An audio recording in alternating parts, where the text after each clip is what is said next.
Top quality और consistent performance के लिए सिर्फ सिल्वर पंप। टॉप क्वालिटी और कंसिस्टेंट परफॉर्मेंस के लिए सिर्फ सिल्वर पंप, नाम याद रखना। मुंबईत आज सकाळपासून पावसाला सुरुवात झाली आहे। मी सध्या उभा आहे मुंबई महानगरपालिका परिसरामध्ये आणि आपण पाहू शकता या ठिकाणी रिमझिम पाऊस जो आहे तो पडताना दिसत आहे।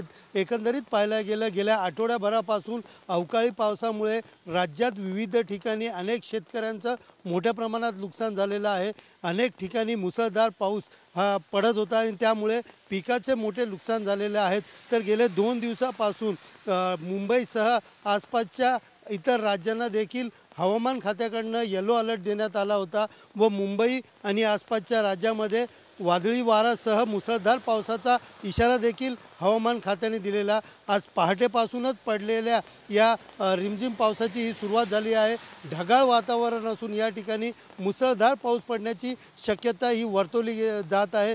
एकंदरीत या पावसामुळे पहाटेच्या वेळेला कामावरती जाणाऱ्या चाकरमान्याचे मोठे हाल होताना दिसत आले, तरी कुठेतरी उकाड्याने हैराण झालेल्या नागरिकांना या पावसामुळे दिलासा मिळण्याची शक्यता वर्तवली जात आहे। कॅमेरा पर्सन योगेश सह सुनील जाधव, TV9 मराठी, मुंबई।